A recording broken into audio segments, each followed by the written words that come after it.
This is the second video in the Math I EOC release test.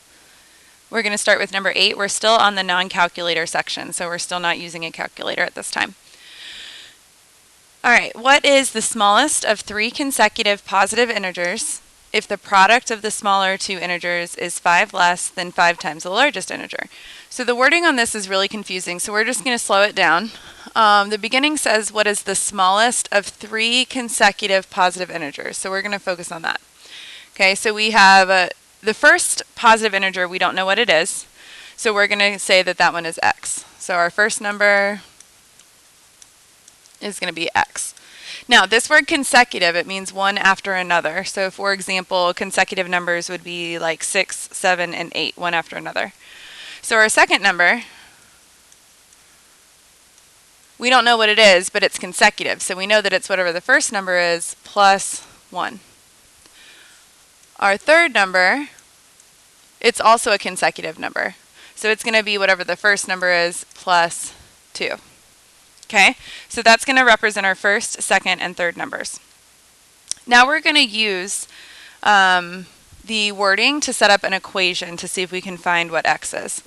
So it says the product, okay, that means multiply, the product of the smaller two integers. Okay, so the smaller two integers are x and x plus 1. The product, that means multiply. So I'm multiplying the smallest two integers. Is means equals. 5 less than, that means negative 5. Then 5 times the largest integer. And the largest integer would be x plus 2. All right, so that's the equation that I set up just using the wording in the problem. And now I'm going to solve for x. So the first step would be to distribute 5 and distribute this x there.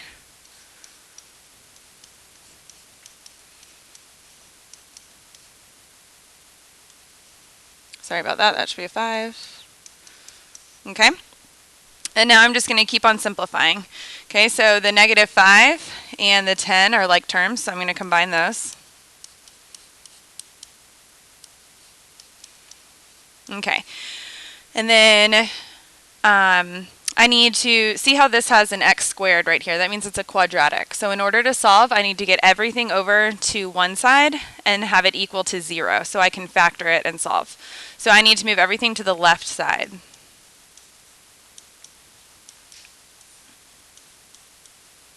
So again, I'm just combining like terms, moving things over. Okay, and now I'm going to move the 5 over as well. The 5 can't combine with anything because it's not like terms. Okay, so now I have my quadratic equal to 0. So what I'm going to do is factor it, okay, and then once I have it into binomials, I'll set those equal to 0 and solve. So I'm going to use the big X to factor. I'm going to put this last number on the top, the middle coefficient on the bottom. I'm looking for two numbers that multiply to give me negative 5 and add to give me negative 4. Okay, those numbers are going to be negative 5 and positive 1. So I'll set those in my binomials. Okay, then I'm going to use the 0 property to take each binomial and set it equal to 0. And then solve for x.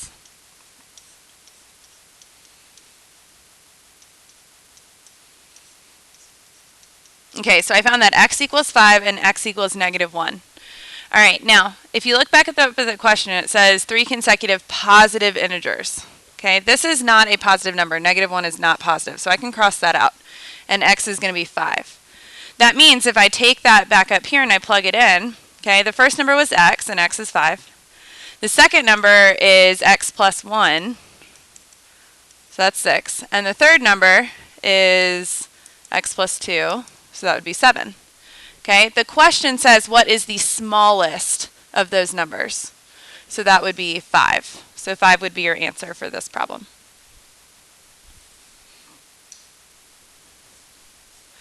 Okay, number 9.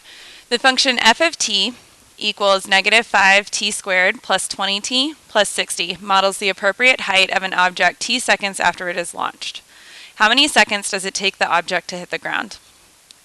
Okay, so basically what we're looking for is if we were to graph this, which remember we don't have a calculator, okay? This is the non-calculator portion. But if this were on a graph, this plus 60, that's the y-intercept, okay, somewhere up here. And it says that it's after it's being launched. So if you throw an object starting here, it's going to go up and then go down, and it's going to boom, hit the ground right here. Okay?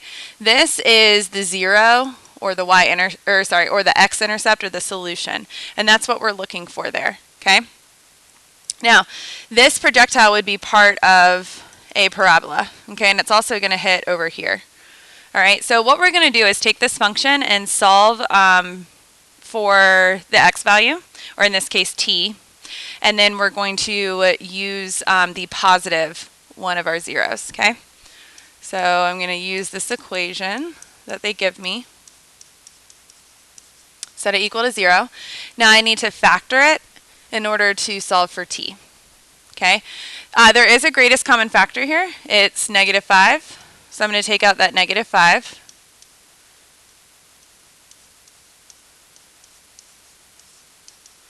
Okay, and now I can use the big X to factor.